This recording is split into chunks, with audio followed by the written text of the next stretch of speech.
ready, and they would be here, and if you called them in, if they weren't on duty, they would come in immediately to assist wherever, fire department, emergency services. With the exception of the plane crash going down last February, most of our emergencies are weather related. We have emergency preparedness on the website. We have, code is now registered for the first time with the National Weather Service. They send updates to us. We have a link with LIPER and the gas service that we do calls throughout the winter, whether it's snowing, whether it's a hurricane. We know what most of the time those storms are coming before they come. And when they do, we send out notices to residents. We advise them what they have to do. We make any kind of arrangements with code that has to be done. And so I think that this year we didn't, except for the plane crash, which code ended up coming to, we really didn't have any problems with any of the storms. Okay, great, so no gaps. Collectively, everybody answered it in the way it should have been answered. Right. But personally, last year when we had the non-tornado, the neighbors ran to my house because we took 2 trees off the roof, ruined the cars, everything. They were up there with chainsaws, generators, and this was enabling from the other side of the village, people on our block. Everybody looked out. I mean, it was great. But the first call I made was to, I have an 84-year-old mother-in-law, was Suffolk County PD to make sure they could get to the house and get her out if I had to do it. And then the second call I made was Suffolk Fire Department, because sometimes things are going to be out of our realm. And that was one.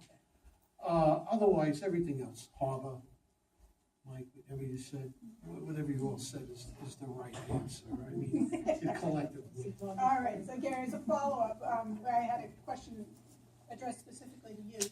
Given your experience in security, would you have deployed our code officers at night during the August microburst when there were empty houses, dark houses, no lights, and an ideal opportunity for crime to be committed? I would have called Suffolk County PD. Suffolk County PD I would have called, because if any situation had gotten crazier, they're more able to handle it. We have code enforcement, but I didn't want to put them at risk. I wouldn't put them at risk. They're unarmed, and they have a certain amount of authority they can do. But I would have called Suffolk County PD.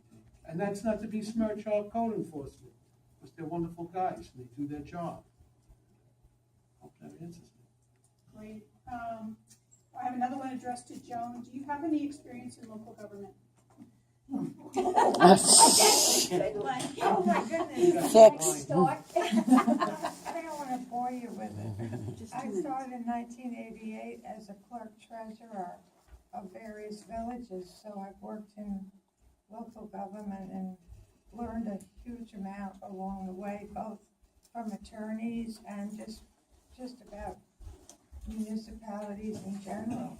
It's been an education, and I'm grateful for that education. My last job, oh geez, she's gonna hit me. I mean, my last job was with Barbara, and by far she's the best mayor I ever worked for. She's unbelievable. I don't know, does she work a 60-hour week? She writes grants, and she gets them. Money coming in. It's not taxpayer money. It's not the money that normally flows into a village. It's grant money. Time. She has a town.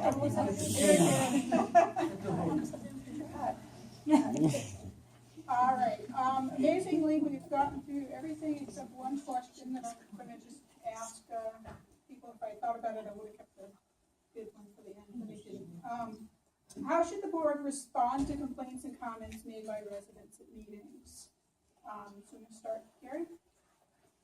What do we do? Make up new laws? We're gonna have another more rules on the books, code of ethics. If we get along a little nicer, we hold our tongues a little more. I admit it. I'll do it. I'll ask you guys to do it. All right, I'll do it. I'll put out a pledge. I'll hold my tongue if you guys hold your tongue, so there's no wars. So how should you respond? So the question is, how should the board respond to complaints and comments made by residents at meetings? Is that, If they're the working meetings and no one's supposed to be speaking because that's protocol, that's fine. If they're addressed it the way they're supposed to be and open for public comments, that's fine. The yelling, the over yelling and stuff like that, maybe we should be open up more for rebuttal. Like we did just now, I just wrote, it's the time for rebuttal. We'll be here all night, and our civics meetings or the board meetings, we'll be there at 11 o'clock, so you can bring your overnight bags, but we'll be there. But if you wanna do that, I mean, open for rebuttal, I'm fine with that. okay, thank you. Dee? I feel that the residents elected myself and the trustees to represent or make the decisions that are best for the village. When we have public comments, I think you're taking that input of what only a few people that come to the meetings want. There's plenty of people that have comments that don't come to the meetings. They either email them into Village Hall, or they send a text message, or they stop over at your house, or they see you at the park and they have a comment. So I don't know if it could be a central place. I think right now the central place is on the website, because people send in their comments and we log them in, and they go to the right department, they're answered, and then sent back to the resident. In the meeting, it's always it seems to be the same individuals that attend those meetings, and they seem to have the same concerns, but those aren't always the concerns of the entire village. So there's different ways and different avenues of getting people's comments and responding to them. I think a lot of people in the meeting don't realize that that's happening. I know I'm answering emails all day long. I know other trustees are answering emails all day long. So I just don't think that the people that are in the meeting are aware that that's happening. It's according to the questions that are being asked at the meetings. You can answer as best you can, or you can say, we'll look into it, et cetera. Well, I think that if people are coming to the meetings and they're frustrated because they don't have answers, the time to address it is prior to the meeting. So having an open session during the course of the week, sometime or another, where people can drop in and actually talk to us, or we can go out and actually meet people someplace, will go a long way in more communication. Because we all need to listen to each other, because we all have good ideas. Nobody has the right idea.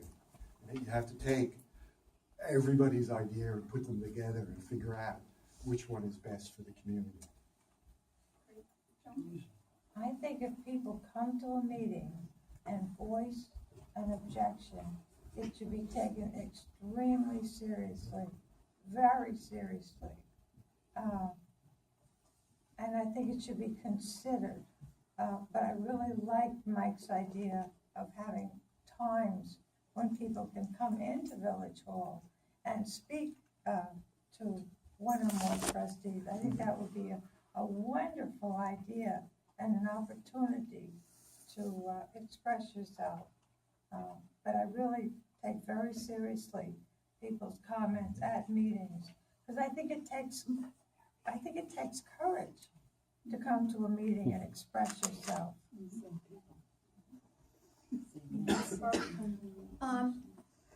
I have been for 12 years. I've had good questions, good comments. I've been yelled at, I've been screamed at, whatever. But you have to listen to them, because as one thing that Joe did say, that if somebody's going to take the time out of their busy day to come to a meeting, to voice their opinion, sometimes it's a positive opinion. They're not all negative. Sometimes it's positive, sometimes it's negative. It is the board's responsibility to listen to them. And in some way, either you can't always answer the question then. Sometimes you actually have to say, I really got to get back to you. But you got to make sure you're getting back to that person. You're just not saying you're going to get back to that person. I found that being at Village Hall almost constantly, I had people who would just walk in all the time, and they knew I was there, and they just, can I talk to you for a minute? So a lot of times, way before we ever had a board meeting, I already knew some of the concerns of the residents of Poquott, and we were able to discuss them at the meeting. And if the person came, I used to say, please come to the meeting. Please come and tell us about it, ask us about it, and that's where we'll try to resolve it. And that's the way I always am, I'm always gonna be, and, I believe in, we always had our first meeting was our business meeting. And after our business meeting, even though you couldn't ask questions, and you can't ask questions during business meeting because we're doing business, but afterwards, we had comments, just on anything, it was general comments, whether it was about that or something else. Then at our regular meetings, every time we gave our reports, you could have comments after the reports. So that's the way I am. Getting ahead. And I had to get, I'm on my soapbox. We have 9 seconds left. It's for somebody specific? Use them quick. Okay, all right, so there was, all right, so, the question B is, what is the liability for outside organizations using Village Hall? Well, what do you mean, the insurance liability? I don't know what the policy amount is it I think it's 500,000 for them to use it. No, I mean, is there a liability attached to having people come? Excuse me. Oh, I see Yeah, your I think question. each organization has to carry its own insurance. Right, I see you were saying like wear and tear, having code available to be in the building, et cetera. So, yeah, no, I think each organization has to have its own liability You coverage. can answer the question. Sorry. Ask the mayor, ask a candidate, but not you. So, all right, sorry. I'm getting admonished. All right, right, do you have anything else? No, to add to that one? Okay. Oh, wait, were you asking me a question? Yeah, do Oh, you I'm have sorry, anything I else wasn't sure who to was. add to the liability question? I'm sorry, could you No, just? I don't think it's just, Okay. I think we're done with that question. Did you get? Is there a liability having people come in if they get hurt? Like the Girl Scouts, if they come in, someone gets hurt, what happens? I have a question too. They're covered under their own. I have a question then as well. Yeah. All right, with that, I would like to thank all the residents for coming out. It was a great turnout. Thank you very much, and thank you to all the candidates.